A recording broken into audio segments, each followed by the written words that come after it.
Hana, may sasabihin nga ako. Ano po yun, Ma? Hindi naman sa nagagalit ako sa inyong mag-asawa. Pero alam mo, napansin ko lang ha, mukhang hindi na magandang impluensya sa'yo ng karelasyon mo. Bakit po ninyo nasabi yan, Ma? Pasensya ka na ate, pero kahit ako, napansin ko nag-iba na ang ugali mo. Simula nung maging kayo ni Kuya Brian. Si Hana, nagbago ng ugali. Paano?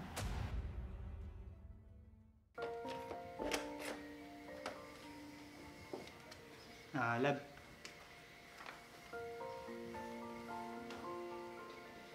Tago mo ito. Gusto kong mag-ipon ka para bumukod na tayo kay Mama pag may ipon na tayo. Talaga, love? Sige, mas maganda na yon para alam na natin ang obligasyon natin kapag nakabukod na tayo. Tama ka dyan. O sige na, papasok na ako. Sige, love. Mag-iingat ka. Oo naman.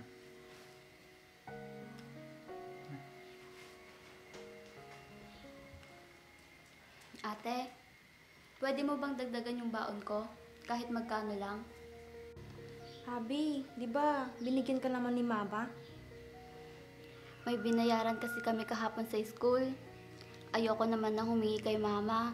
Baka kasi wala na rin siyang pera. Hindi ko to pwedeng galawin. Pinapatago sa akin to ng Kuya Brian mo para ipunin. Ang sabi kasi ni Mama kahapon, matumalang benta ngayon sa palengke. Kaya ayoko muna magsabi sa kanya. Subukan mo lang magsabi. Malay mo, meron siyang tinatago. Sige, wag na lang. Maglalakad na lang ako mamaya pa uwi. Oh, anong nangyayari dito? Abby, ba't hindi ka pa pumapasok?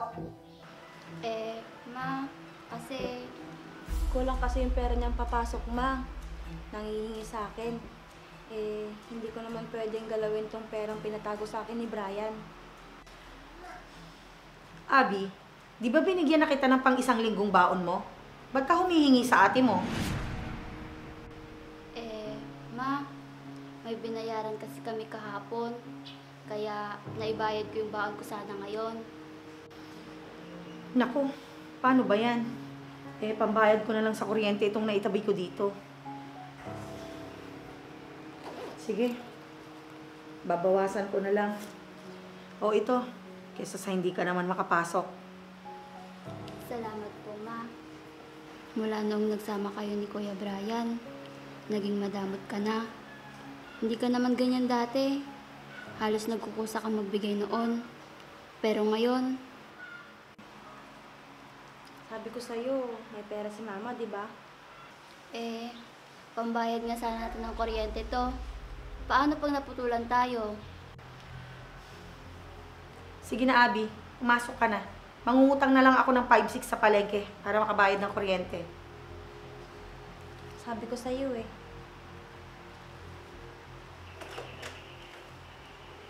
Ma, napansin mo ba? Mula nung nagkaasawa si ate, nag-iba na ugali niya. Naging madamot na siya. Napansin mo rin pala, pero hayaan na natin. Baka nahihiya lang ang ate mong bawasan ang binibigay sa kanya ni Brian. Pero hindi po yung tama, Ma. Dapat tumulong rin sila sa lahat ng bayarin dito sa bahay. Hindi yung ikaw lang nag-iisip. Hay nako anak. Sige na, pumasok ka na. Baka mahuli ka pa sa klase mo. Bibiyahe ka pa. Sige po, Ma. Haalis na po ako.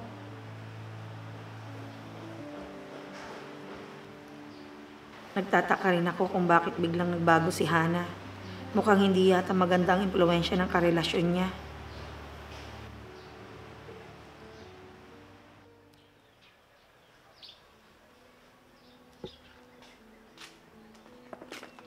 Ate, saan ang punta mo? Nag-rent kasi ng kotse yung Kuya Brian mo. Masyaldo kami sa Baguio. Ate, di ba sabi mo, isasama mo ako pag nagbagyo kayo? Nako, Abi. Pasensya ka na. Hindi ko kasi nasabi kay kuya mo na isasama kita. Isa pa, hindi naman niya nasabing isama kita. Nahihiya naman akong sabihin sa kanya. Ganun ba? Sige, di bali na lang. Sige, aalis na ako.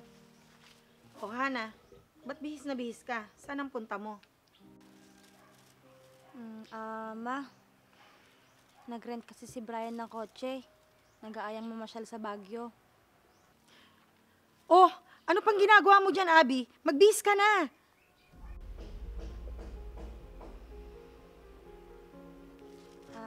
Ma, kami lang po ni Brian.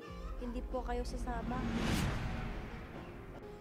Hindi talaga ako sasama. Kaya itong kapatid mo na lang ang isama mo.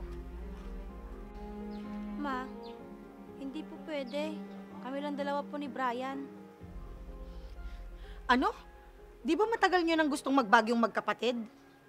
Ma, ayos lang po kahit di na ako kasama. Nahihiya daw po si ating sabihin na gusto kong sumama.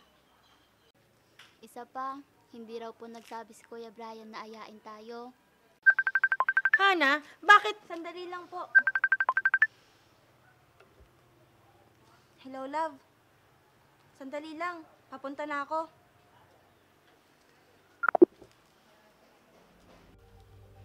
Ma, huwag ka na pong magalit. Hayaan na po natin sila. Hindi ko lang talaga maintindihan ang ugali ng kapatid mo. Biglang nagbago ang ugali. Naging madamot na. Ma, ayoko sanang isipin. Pero parang kung anong sabihin ng asawa niya, sinusunod naman ni ate. Hay nako. Hayaan mo. Kakausapin ko ang ate mo pag uwi nila.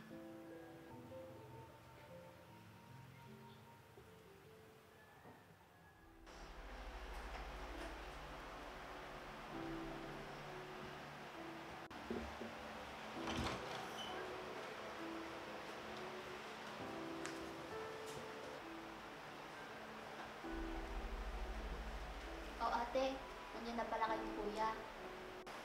Kamusta ka, Abby? Si Mama, wala pa ba? Oo nga, Abi. Ba't wala ata si Mama? Di ba araw ng pahinga niya ngayon? Nagtinda pa rin siya ngayon sa palengke ate. Wala daw kasi siyang panghulog sa nakuha niyang pinambayad ng kuryente kung hindi siya magtitinda ngayon. Ah, ganun ba? Teka. Love, di ba? Love, mauna ka na sa kwarto para makapagpahinga ka na. Oh, sige, love. Sunod ka na rin mamaya sa kwarto, ha? Para makapagpahinga ka na rin. Sige, love.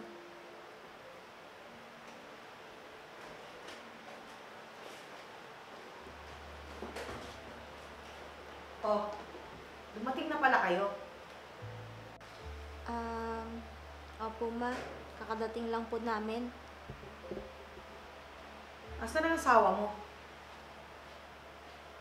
Mukhang hindi mo ata siya kasamang umuwi. Ma, nagpapahinga na po sa kwarto nila si Kuya Brian. Opo, ma. Nagpahinga ko na po. Napagod po siyang mag-drive. Hana, may sasabihin nga ako. Ano po yun, ma? Hindi naman sa nagagalit ako sa inyong mag-asawa. Pero alam mo, napansin ko lang ha, mukhang hindi na magandang impluensya sa'yo ng karelasyon mo.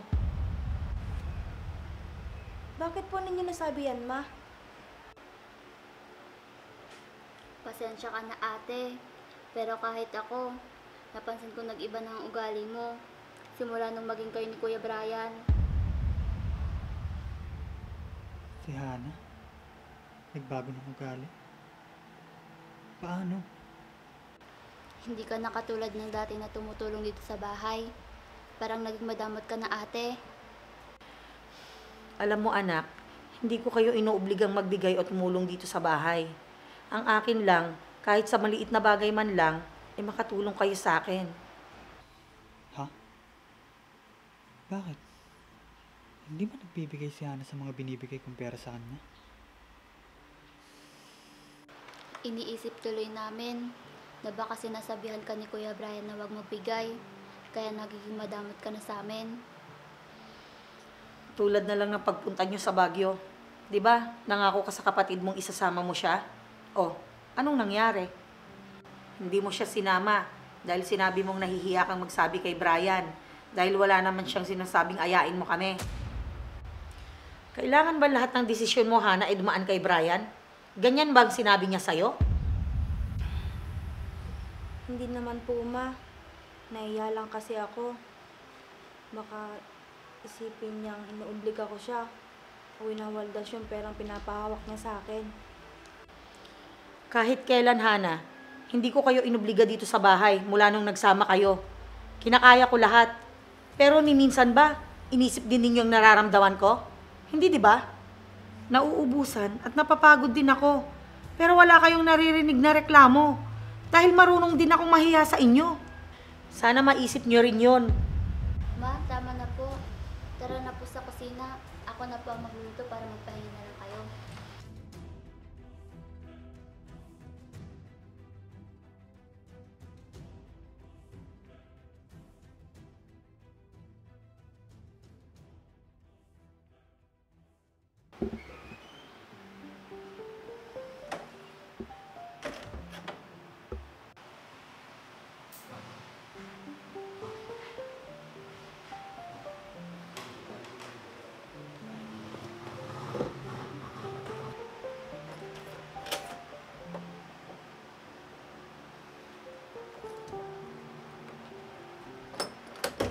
Love, bakit ganyan yung itsura mo? May masakit ba sa'yo? Love, narinig ko yung usapan niyo nila mama. Bakit? Hindi ka ba nagbibigay ng ambag natin dito sa bahay?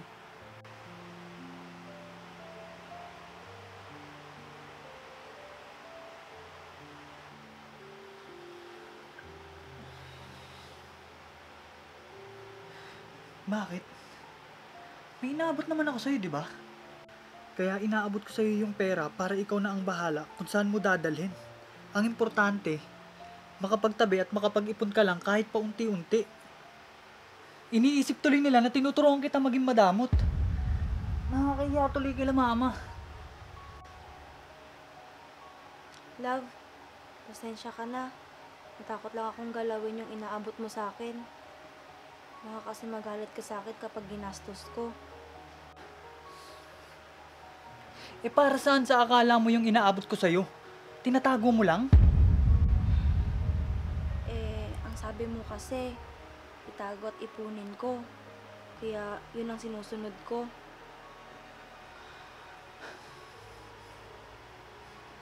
Pero hindi ko sinabing magdamot ka. O wag magbigay dito sa bahay pag may kailangan. Hiyang-hiya ako kay mama at sa kapatid mo, love.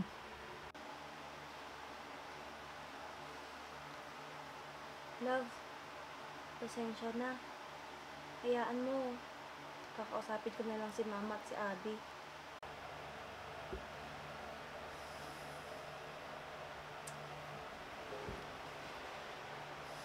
Hindi, love. Dalawa tayong magsasabi sa kanila. Gusto kong sabihin sa kanila na hindi kita tinuturoang magdamot o pinagbabawalang magbigay. Pasensya ka na. Nang dahil sa akin, akala nila Mama, masama yung impluwensya mo sa akin.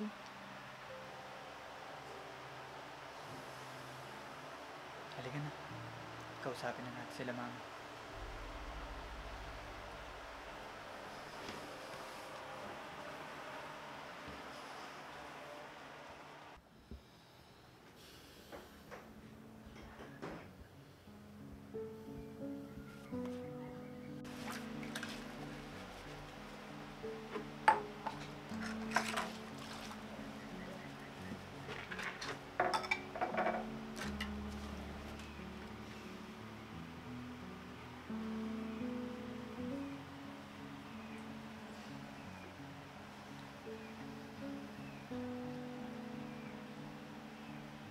Ma?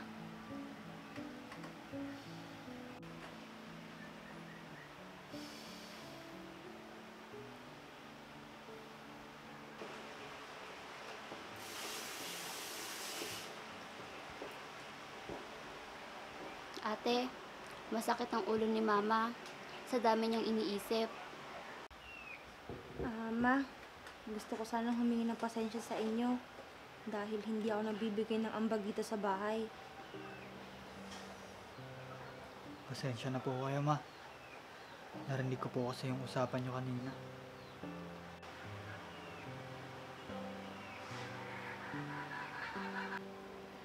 Gusto ko lang pong sabihin na hindi ko po tinuturuan si Hana magdamot sa inyo.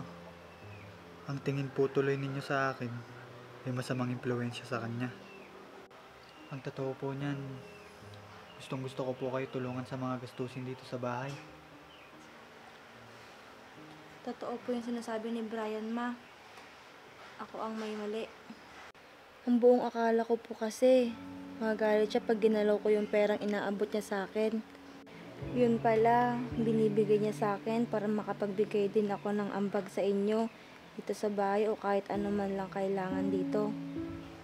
Kaya, mali kayo nang iniisip sa asawa ko. Pasensya na po. Kilala nyo naman ako. Hanggat kaya ko, ayoko manghingi sa inyo. Ang sa akin lang magkusa naman sana kayo. Alam nyo naman na mula nung iniwan tayo ng papa nyo, ako na lang mag-isa lahat. Pero ni minsan, hindi nyo ako narinig nagreklamo dahil alam kong hindi lang ako nanay para sa inyo, kundi ako na rin ang padre de familia sa bahay na to. Kaya kahit kailan, hindi ko ugali ang nangihingi.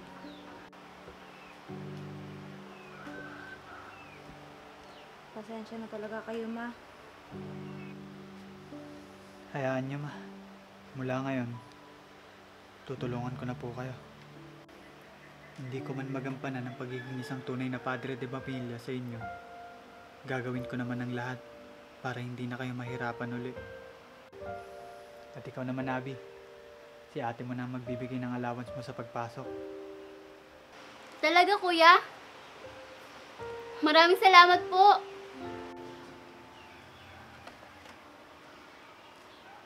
Maraming salamat naman, Brian, kung ganon. Pasensya ka na kung napag-isipan kitang hindi ka magandang impluensya sa anak ko. Wala ho yun, ma. Basta ang isipin nyo lang po, magmula nung nagsama kami ni Hana, iisang pamilya na po tayo. Basta kung may kailangan lang po kayo, magsabi lang po kayo kay Hana. Teka, love. Bakit sa akin? Hindi sa'yo.